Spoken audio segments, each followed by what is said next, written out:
사실은 사업상의 이유, 그죠? 자기네 사업상의 이유가 제일 크지 않겠어요? 통신사에서 그거를 주기 시작해봐. 그러면은 어떻게 되겠어? 우리가 요즘엔 하도 개인정보 보호의 시대이고, 만약에 그거를 줬어. 그랬을 적에 가입자들이 이탈할 수 있겠죠?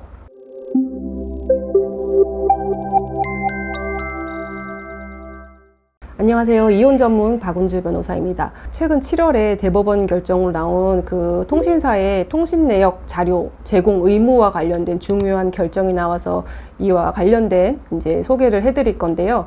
통신사는 참 우리가 상간소송이나 이혼소송에서 굉장히 많이 연관이 있는 자죠. 그렇죠? 소송 당사자는 아니지만 어떤 식으로 연관이 있나 볼게요. 우리가 기본적으로 상간 소송을 할 때 상대방을 특정을 하기 위해서 우리가 보통은 주소까지 아는 경우는 흔치는 않아요. 상간자의 이름과 그 다음에 전화번호, 휴대폰 번호를 많이 알아오시고, 우리가 그러면은 그거를 가지고 처음에 소장을 접수를 한 다음에 그 다음에 바로 하는 절차가 통신사, 세 개의 메이저 통신사에다가 이 사람 명의자가 누구누군데요, 이 사람의 주민번호와 주소를 알려주세요 라고 하는 사실조회 신청이라는 걸 보내요. 제3자에게 뭔가 요청을 하는 경우가 있어요. 자료 좀 줘. 너 이런 거 갖고 있잖아. 우리 좀 알아야 되겠거든. 그래서 자료를 줘라고 할 때 요청하는 두 가지의 절차가 있는데요. 하나는 사실조회 신청이라는 거고, 또 하나는 문서 제출 명령이라는 거예요. 가장 큰 차이점은 상대방이 자료를 내어줄 구속력이 있느냐 없느냐의 차이입니다.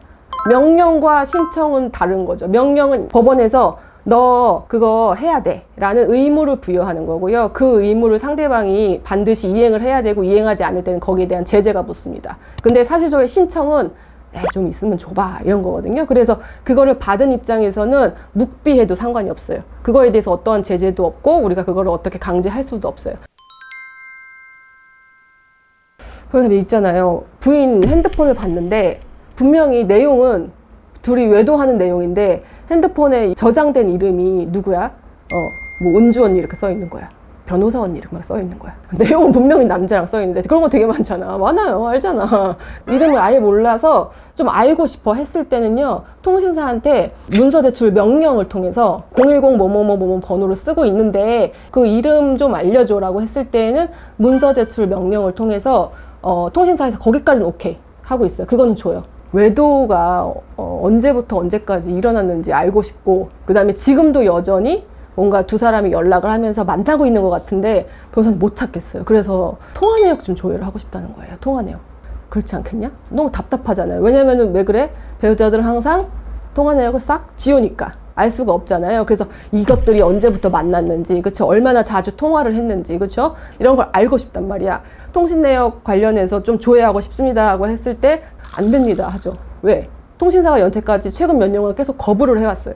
SK가 거부를 하기 시작하니까 KT와 LG도 같이 거부를 하고 있어요. 그쵸?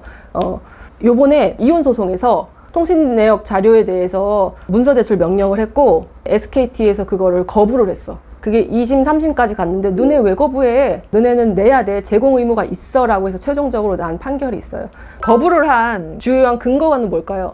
통신비밀보호법 제3조 제1항이요. 이렇게 기재되어 있거든요. 누구든지 이 법은 통신비밀보호법이고요. 그 다음에 형사소송법, 그 다음에 군사법원. 이건 뭐냐면요, 범죄행위와 관련된, 그쵸? 범죄행위와 관련돼서는 무조건 통신사가 그걸 제공을 해야 돼요. 예.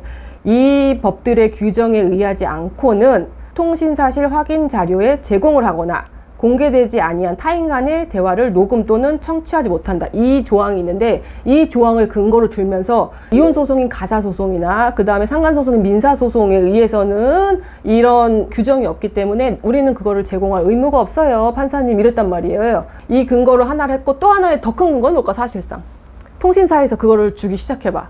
그러면은 어떻게 되겠어? 우리가 요즘엔 하도 개인정보 보호의 시대이고, 만약에 그거를 줬어. 그랬을 적에 가입자들이 이탈할 수 있겠죠? 사실은 사업상의 이유, 그죠? 자기네 사업상의 이유가 제일 크지 않겠어요?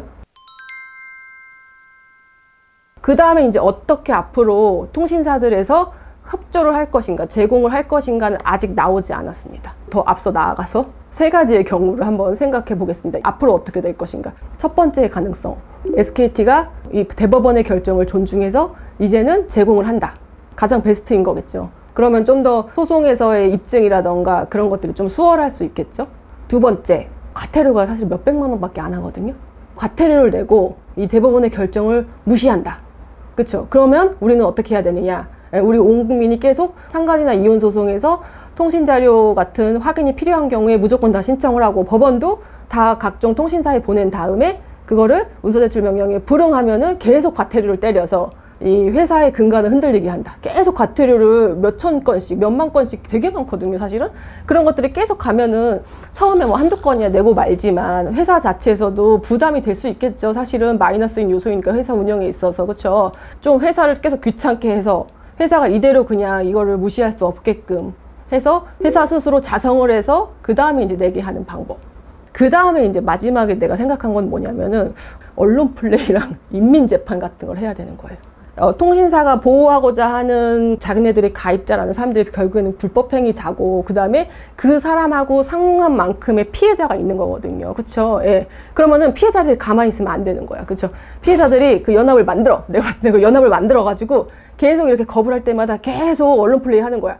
사람들이 제일 무서워하는 게 사실은 언론 플레이잖아요. 회사들이 가장 본인들의 이미지를 신경 쓰는 거잖아요, 사실은. 근데 불륜자를 보호하는 회사다. 막 이러면서 계속 강하게 때리고 그걸 언론에서 도와주고 그런 식으로 지속이 되면 사실은 얘는 못 버틸 것 같거든요.